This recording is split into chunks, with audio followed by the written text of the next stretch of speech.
And here we go, another fine installment of What's Good Under the Hood.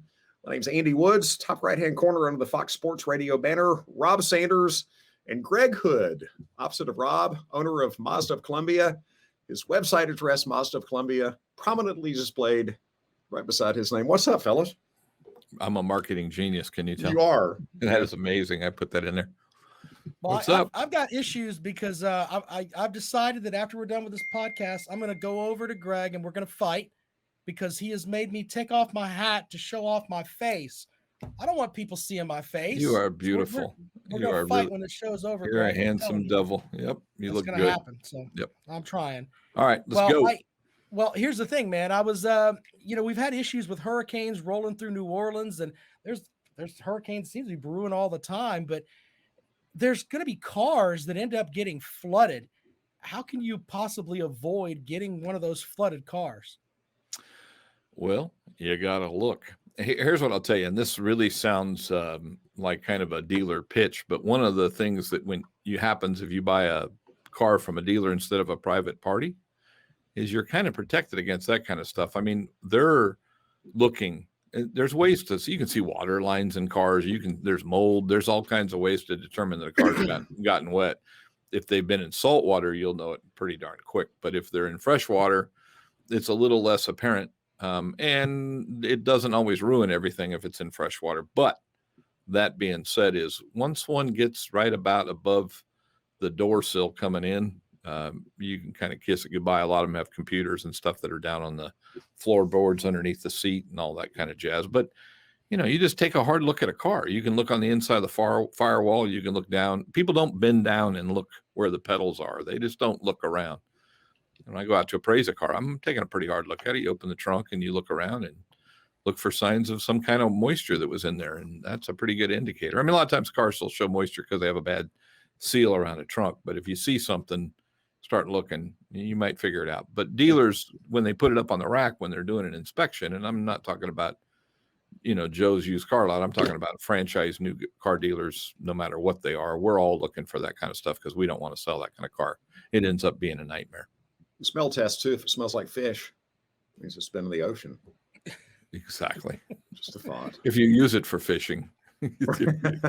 Or somebody works at Captain D's. Oh my God, that's nasty. Captain D's is not that bad. You got the little place on. I've never crunchy things. In my whole life. I've never eaten at Captain D's. I drove through one. No, seriously, about a year, not even a year ago. I drove in the parking lot, drove up to the thing because I just wanted to see what they had, and I quickly drove off because their sign says it. It's a great little seafood place. I don't like seafood that much. How about that? Captain D's. So we're good. All right. What was your other question you had for me, Rob? Well, we were talking about the whole thing with the flooding and stuff, but what has been the impact on the automotive industry due to the coronavirus? Because it's hampered a lot of industries around the country, but is the automotive industry taking a beating because of this? Yeah. I mean, yes, it is from the perspective we don't have any cars to sell. That's for one. But it's created other issues. And one is that fleet companies are not able to buy new cars like they used to. And a fairly large percentage, I mean, I would say probably 7% or more of them, and I could be wrong on that number, but I think I'm right, would be of a manufacturer's numbers of vehicles they move in a year would be fleet. It really severely impacted the rental car business. A couple things happened. So I was in Florida when the pandemic started, and a really interesting story was as soon as everybody quit flying, that Rob's taking off his headphones. He looks good though. We can talk about it. We can look at his ear. Yeah, he won't hear us. But anyway, as soon as the people stopped flying, rental cars didn't move.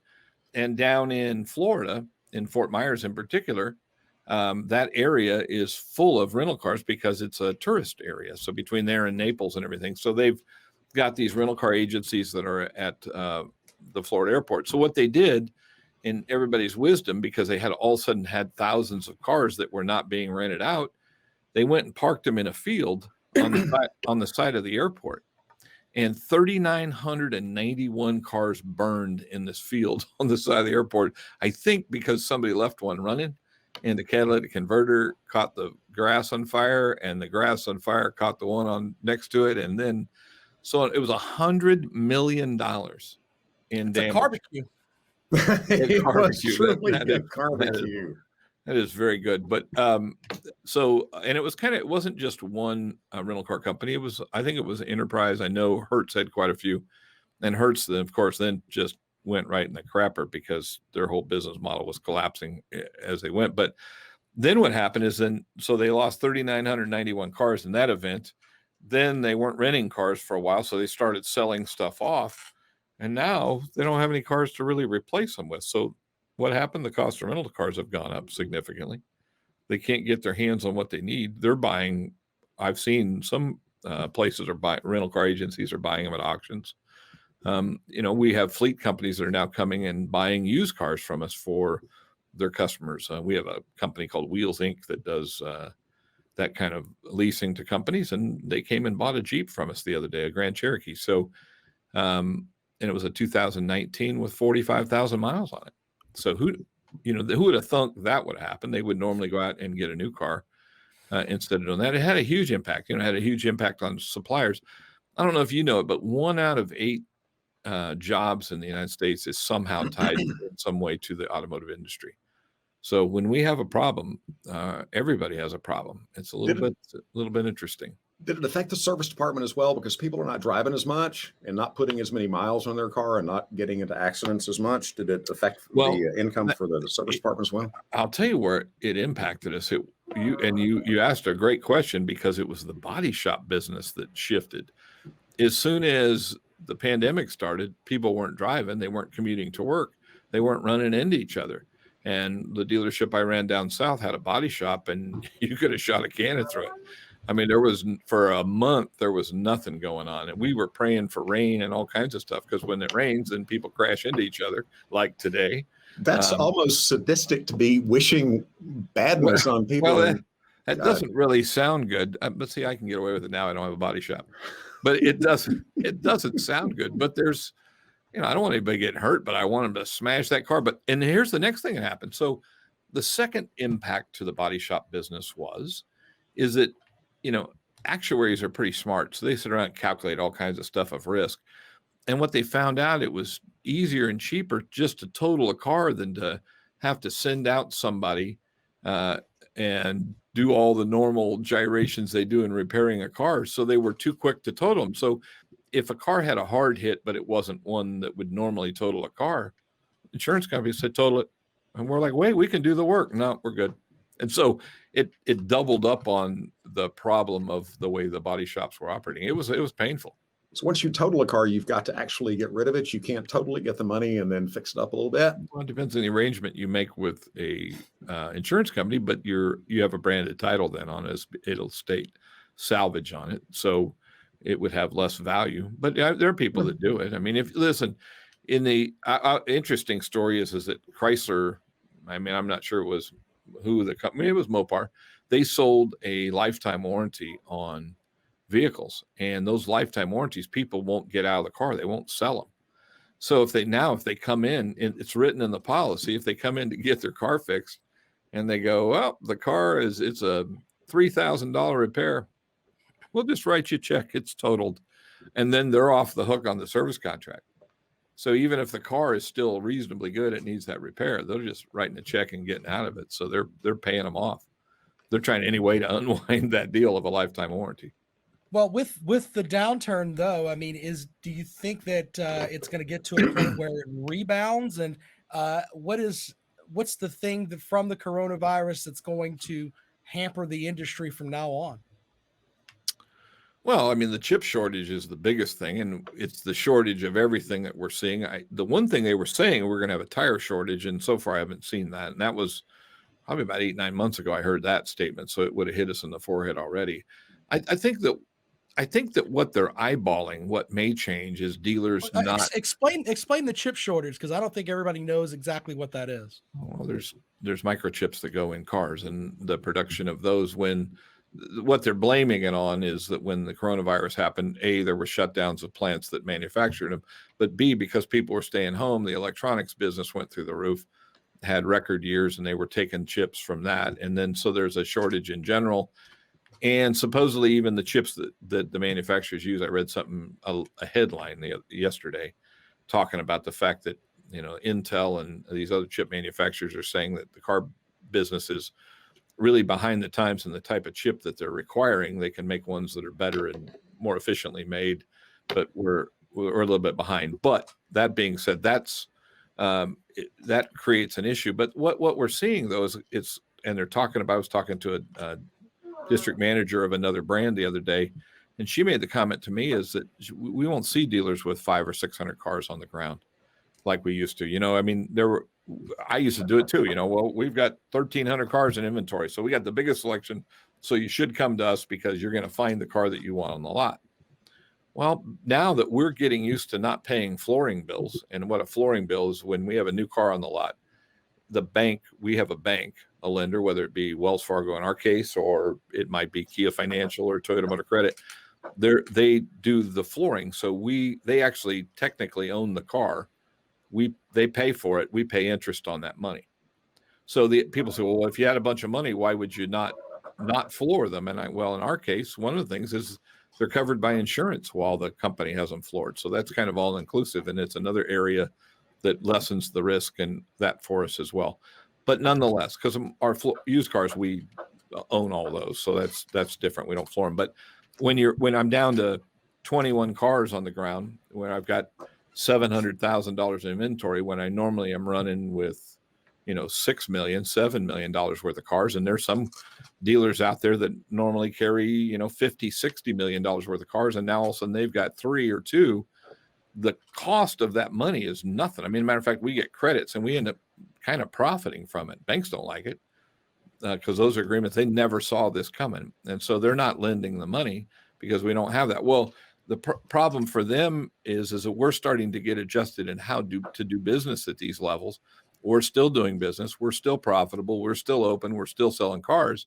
Maybe not the volumes we were doing before, but we figured out a way to do it. And so now that we've figured out that way to do it, why not continue to do it that way? So we're not devaluing our product because we have so much of it out there. We're desperate to give it away. And it doesn't hurt the consumer because it keeps the used car prices higher. So therefore they may pay a little more initially for it, but they're going to get it in return when they go to trade it in. So our business model may shift. We're going to see what happens. I mean, I think it'll get back to bigger levels of inventory, but not what we saw before. Yeah, I just think the idea of having that many cars out there is probably something that's gone by the wayside. But do you think that people are going to get to a point too where they're like, you know what? I don't really like the showroom experience. I can sit on my couch and be like, okay, I want this car, and sort of get a good look at it, and then, hey, send an email to you and, hey, I want it, and go that route. You think people are going to go that route now instead of actually coming to the showroom? Okay, so I have an opinion, and my opinion is different than some of the big wheels out there in the automotive world. But the answer to that, I think, is no. I think that there's a certain percentage. That's where the Carvanas come in, where they're selling stuff online. I think there's a certain percentage of the population that is satisfied with pushing a button and buying a car over the internet. But for the most part, if I'm going to buy a car in particular, and I don't care if it's new or used, I want to look at the car before I buy it. I want to know. I want to test drive it too. Yeah, I want to know what I'm buying. So you can't really remove that. It was interesting. I'm an audiophile, so I have a serious stereo issue. And I'm a hoarder because I have too much vintage stereo equipment. And when I moved, it was very evident. But I was watching something last night, and the guy had a great point, is that what happened to high-end audio? And what happened to it is that guys would go into places like not Best Buy. I mean, there's Upstairs Audio used to be here in Columbia, but there's a few of them around the country, and they have super high-end stuff, Macintosh or Mark Levinson, or all these really high-end expensive amplifiers and expensive speakers. And the challenge is guys would go in there and they'd listen and they'd look, and then they'd go home because they're mooches, and they'd get on the internet and they'd buy the same product for, $1,000 cheaper and have it delivered to their home. Well, the problem is now you can't go and find something to listen to. it's a crapshoot of what you buy. So it changed how high-end audio operates, but it's also pushed people out of the market in general because they can't hear it and feel it and understand it.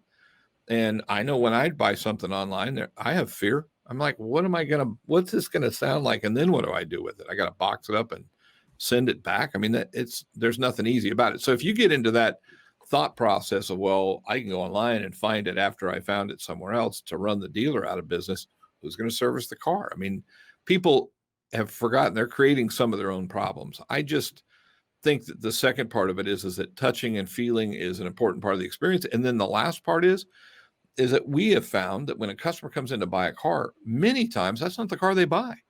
So they found one online. It was a red one. And all of a sudden they pull up and then there's a gray one sitting next to them. They go, ooh, I like that one. And they just completely shift over. It has different options, but I want that one. I decided I want that one. And so online, you look at that one and then you picked it, even though the gray one was online and it didn't look the same in a picture. It didn't have that same, I don't know, visceral reaction to the car that you get online versus in person. And that changes the dynamic. So I see there's a segment that will do that. And I'll give you a last example of that. So when the pandemic started, the manufacturers were pushing us really, really hard to go to online selling because they thought that was going to fix the problem of this stuff that was going on. And so we were, having to spend $1,200, $1,500 a month for a plugin that went on our app that they could go in and actually buy the car. So an interesting thing, I was a general manager. I ran a Chrysler Dodge Jeep Ram store and a Kia store, and we had Maserati Alfa Romeo also, but I had those things on my website.